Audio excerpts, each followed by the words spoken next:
In school studies, English पढ़ना और उसको ब्रिटिश के उसमें जॉब ढूंढना उनको बिल्कुल इंटरेस्ट नहीं था. He lost interest in relatives, friends and preferred to be alone. He visited the Meenakshi temple daily. उनको पता था मंदिरों में एक पॉजिटिव एनर्जी होती है और वो एनर्जी उनको खींचने लग गई. रोज मीनाक्षी मंदिर जाते थे और focused on the current and the force and got drawn to the images of 63 Nayanmars and the Nataraja. Nayanmars are deities, Nataraja Shiv जी, तो उनकी मूर्तियों को देखते रहते थे, उनमें लीन हो जाते थे, काफी देर मंदिर में बैठते थे. On August 29, 1896, अचानक उनको पता नहीं क्या हुआ, बिना किसी को बताए he left his home for good. Following this, he boarded a train and reached Tiruvannamalai on September 1st. अगस्त 29 को निकले, 30 तारीख और 1 तारीख को वहां पहुंच गए, सितंबर 1 को. After reaching Tiruvannamalai, Ramana went to Arunachaleshwar temple, dedicated to Lord Shiva, and situated, it is at the base of Arunachal. नीचे वाले मंदिरों को पहले विजिट करने लग गए. It is believed that he performed the penance at the underground lingam of the temple. वहाँ underground लिंग है, उसके सामने बैठ के तप किया, which is called the Patal Lingam. According to the sources, Ramana meditated and attained supreme salvation in the temple while vermin and pests bit his body. इतना तप करते थे. अभी तो पहले बताया था कि इसी नींद सोते थे कि कोई मारेगा तो भी उनको पता नहीं चलता था. तो यहाँ पर वो इतनी डीप मेडिटेशन करते थे कि कीड़े मकोड़े उनके शरीर को खा गए, मतलब चबा चबा के, उनको कुछ समझ में नहीं आया. इतना वो डीप मेडिटेशन में वहां पर साल्वेशन पाए, मुक्ति पाए. Okay, he then went to Gurumurtam temple where the sadhus in February 1897, where a sadhu named Pilani Swami visited him and eventually became his permanent attendant. एक ऊपर मंदिर में गए, गुरुमूर्तम टेम्पल में, वहां गए तो एक पिलानी स्वामी नाम के साधु वहां पर रेगुलर आते थे. साधुओं की थोड़ी सी वो अंतर दृष्टि होती है, तो उन्होंने देखा ये लड़का कुछ अलग ही है, तो इसको साधना में इंटरप्शन नहीं होना चाहिए करके उसका रेगुलरली उसको जो चाहिए होगा नहीं चाहिए होगा ये साधु देखने लग गए उनको. Ramana gradually started attracting visitors. लोग आने लग गए, ये लड़का कुछ, ये आदमी कुछ है, इसमें कुछ है. सो एक आया, उसने किसी और को बताया, उस मंदिर में एक बैठा है, ऐसे ऐसे बोलता है. So people started coming to him and asking for preach करे, हमको बताइए करके. So during this time his family came to know. तब तक तो घर वालों को पता ही नहीं था लड़का गया किधर. So and then they came to know about his whereabouts. Although his uncle Nelliyappa Iyer visited him and pleaded him to return home, assuring that his aesthetic life would not get disturbed, Ramana stayed motionless. कि घर चलो बाबा, यहाँ क्या करेगा मंदिर में, कौन है देखने को तुमको, तुम साधना करो ना अपनी, ये हम डिस्टर्ब नहीं करेंगे. रावण को पता था घर में आऊंगा तो वहां फंस जाएंगे मोह माया में, नहीं जाना है मुझे कहीं पर करके. he remained there in the temple. Finally his uncle had to give up. Then he also refused his mother's request. Mummy भी आके रिक्वेस्ट करती गई लेकिन नो, उन्होंने कहा मुझे यही सही लग रहा है. कितना निर्लिप्त सोचिए, कि अटैचमेंट नहीं, ना माँ से ना फैमिली से. Okay, he went to Shiva temple at Pavala Kundru. ये और दूसरा शिव टेम्पल है. इन सितंबर 1898. क्यों लगता है आपको ये बार बार मंदिर चेंज कर रहे हैं आप? क्योंकि एक मंदिर में जब वहां भीड़ लग जाती थी, उनको डिस्टर्ब होता था, उठ के दूसरे मंदिर चले गए. So he resolved to live on Arunachal and move upwards in February 1999. देखिए एक साल में यहाँ भी शायद भीड़ लग गई होगी, तो उन्होंने सोचा अब घर तो जाना नहीं है, इन पहाड़ों में ही रहना है, और जितने ऊपर ऊपर चलता जाऊंगा लोग आना कम हो जाएंगे करके ऊपर पहाड़ों के ऊपर चोटियों वाले मंदिरों में जाके रहना उन्होंने ठीक समझा. He lived in the Sadguru cave and the Guhu Namah Shivaya cave briefly and then in the Virupaksha cave for 17 years. 17 सालों तक उस मंदिरों में उन्होंने समय बिताया, ध्यान किया. His first teaching on his wildly famous method of self-inquiry came as answers for 14 questions on how to know one's true identity that Shiva Prakasham Pillai, a government official, asked him when Pillai visited the young Swami in 1902. 1902 में शिव प्रकाशम पिल्लई ये आए थे उनसे मिलने को और उन्होंने 14 सवाल पूछे थे। उनमें से एक था कि हाउ मैं खुद को पहचानूंगा कैसे, how to know one's true identity. तो उसके ऊपर उन्होंने जब बोला तो ये उनका पहला टीचिंग साबित हुआ of self inquiry. The teachings were later published as Nan Yar, who am I? ये मलयालम में नान मीन्स मैं, यार मीन्स कौन। तो ये दो वर्ड्स में इतनी बड़ी बात उन्होंने बता दी, नान यार। So after his mother's death, when Ramana settled near her Samadhi shrine, his devotees started to develop an ashram near his mother's tomb. Initially, one hut was built near the Samadhi. 2 huts were built in 1924, one opposite the tomb and the other towards the north. In 1928, the old hall was constructed and Ramana lived there till 1949. तो उनकी माँ चल बसी उनकी समाधि बनाई और वहीं पर एक कुटी बनाई, फिर 2 कुटियां बनाई, फिर एक हॉल बनाया क्योंकि लोग आने लग गए। तो धीरे धीरे संख्या बढ़ती गई उनको अकोमोडेट करने के लिए।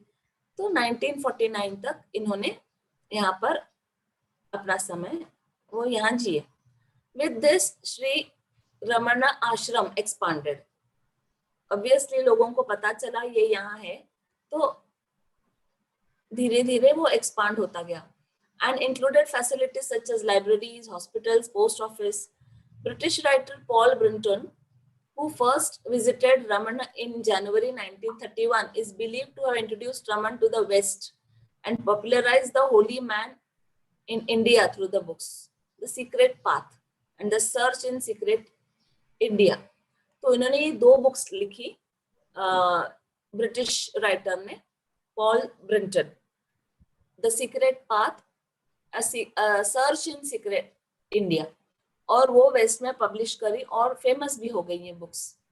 The same year, B.V. Narasimha wrote Ramana's biography, Self-Realization, The Life and Teachings of Ramana Maharshi. जो ये पहले मैंने नाम लिया था यही है वो, उन्होंने बायोग्राफी लिखना शुरू कर दिया। तो इस तरह से लोगों को इनके बारे में पता चला, नहीं तो किसको पता चलता, जाके पहाड़ों में रहता है एक आदमी इतनी छोटी उम्र में, nobody would have known. Thanks to these writers. Writer Arthur Osborne lived in this ashram for 2 decades, 20 साल. He wrote many books on Ramana and his teachings. He also founded and edited the English language quarterly magazine, The Mountain Path, published by the ashram. आश्रम में एक magazine ये करते थे, उसके editor बने, 3 महीने में एक बार निकलता था ये। In 1949, Mauni Sadhu stayed in the ashram for several days. Who is Mauni Sadhu here? Anyone can say?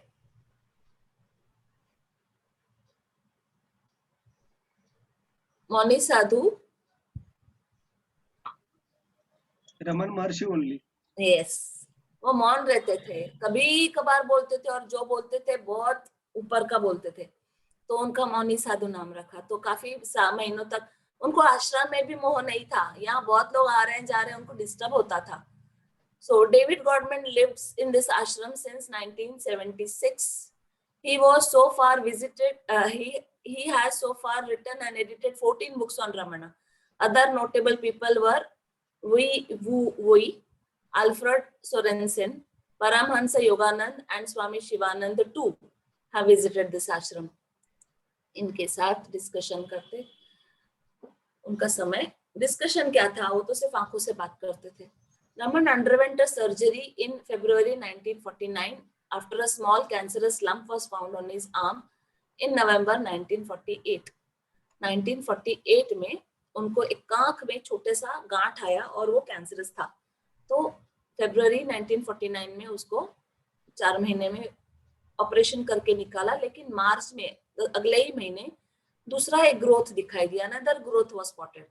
ये कैंसरस था तो ऑब्वियसली ये ग्रो होता रहता है। This was followed by an operation and radiotherapy. Although doctors believed that to save Raman's life, his arm have to be fully amputated till the shoulder. कांख से लेकर पूरा हाथ निकालना पड़ेगा, डॉक्टर ने कहा, जिसको इन्होंने कहा कोई जरूरत नहीं, जैसा है वैसा है, मेरे को तो फर्क ही नहीं पड़ रहा है, ये शरीर मेरा है नहीं, तो इधर गांठ आए उधर गांठ आए क्या फर्क पड़ता है. So gradually Raman's health deteriorated and making him quite weak. He could hardly go to the hall. Lectures देने को या हॉल तक जा भी नहीं पाते थे. And thus visiting hours were cut short by April 1950. 1950 मतलब ये मार्च में ऑपरेशन हुआ, एक साल तक जैसे तैसे उनका चल रहा था, लेकिन बाद में बहुत कम समय तक वो लोगों से इंटरैक्ट करते थे. On April 14th 1950 at 8:47 PM रात के वक्त, शाम के वक्त वो चल बसे. और उसी वक्त एक तारा टूटा आसमान में. A shooting star was seen during that time, which some of his devotees considered to be synchronicity. वो तारा रमन जी थे, ऐसे कुछ उनके भक्तों का कहना है. Okay. Whatever इनका कुछ इसमें कोट्स दिए हैं, कुछ कोट्स दिए हैं हेमजेत जी ने. Whatever is destined not to happen will not happen. Try as you may. जितना आप कोशिश करो, जो नहीं होना है वो नहीं होगा. And whatever is destined to happen will happen. Do what you may try to prevent it. जो घटना है वो तो घटेगा ही, आप जितना रोकने की कोशिश करो घटेगा. This is certain. The best course therefore is to remain silent. तो आपके लिए अच्छा है चुप रहो, जो घट रहा है होने दो, देखते रहो. कितनी बड़ी बात है. और हम बराबर उल्टा करते हैं अपनी लाइफ में, और कितना मुसीबत मोल लेते हैं. दक्षिण मूर्ति, I will just बढ़ा कर दो इसको थोड़ा सा. Various devotees believe him to be Dakshin Murti, an incarnation of Jnana Sambhadar, an avatar of Skanda and incarnation of Kumaril Bhatta. तो बहुत सारे लोग इनको दक्षिण मूर्ति का अवतार समझते थे. Some of his notable devotees were Sri Muruganar, A.R. Natarajan, O.P. Ramaswamy Reddyar, Gudipatti Venkata Chalam, H.W.L. Punja, and Ganpati Muni. Westerners such as David Godman, Robert Adams, Ethel Maston, Arthur Osborne, and Paul Brinton were also among his followers. Raman Maharshi Center of Learning was started by A.R. Natarajan in Bangalore. उनके शिष्य थे, अपने अपनी जगह पर उन्होंने इनके केंद्र खोले. Happiness is your nature. Anand, we are basically आनंदमय कोश है. चिदानंद रूपा शिवोहम शिवोहम. तो हम आनंदमय रूप है हमारा. It is not wrong to desire it. तो आनंद को पाना गलत नहीं है, क्योंकि हम स्व को ढूंढ रहे हैं. What is wrong is seeking it outside when it is inside. कितनी खूबसूरत बात है. देखिए एक सेंटेंस में बताया कि हम अंदर हैं, आपको अंदर ढूंढना चाहिए, आप बाहर ढूंढते हैं, फिर कहाँ मिलेगा आपको. एक कहानी, एक स्टोरी, अगर आप जानते हो स्कूल में काफी बार ये एक स्टोरी हर एक स्टैंडर्ड में कभी न कभी होती थी कि वो एक ऋषि थे और एक ऐसे उनका एक आदमी, क्या बोलते हैं, बनिया आता है उनके पास और पूछता है कि मुझे सुख चाहिए, मैं क्या करूं, मैं कितने भी पैसे देने को तैयार हूं आपको, मेरा सारा धन दौलत दे दूंगा, लेकिन मुझे सुख दीजिए. तो वो ऋषि कहता है आज इस आश्रम में रह जाओ, मेरी कुटी में रह जाओ, कल मैं बताता हूँ तुमको सुख कहाँ मिलेगा. और रात होने के बाद वो कुछ ढूंढने लग जाते हैं. तो बनिया पूछता है आप क्या ढूंढ रहे हैं ऋषि मुनि. तो बोलते हैं मैंने कमंडल कहाँ रखा पता नहीं.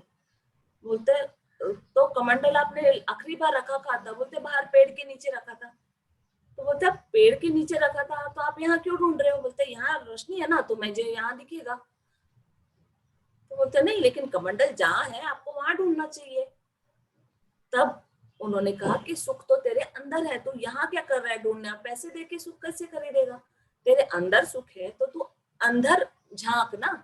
तो यही स्टोरी है. व्हाट इज रॉन्ग इज, क्या है, happiness is your nature. It is not wrong to desire it. What is wrong is seeking it outside. बाहर क्यों ढूंढ रहे हो, आप अंदर आनंदमय रूप आप अंदर हो तो अंदर झांको. कितनी सुंदर बात, सिंप्लिसिटी. अब ये तिरुवन्नामलई की थोड़ी सी उन्होंने बताया है.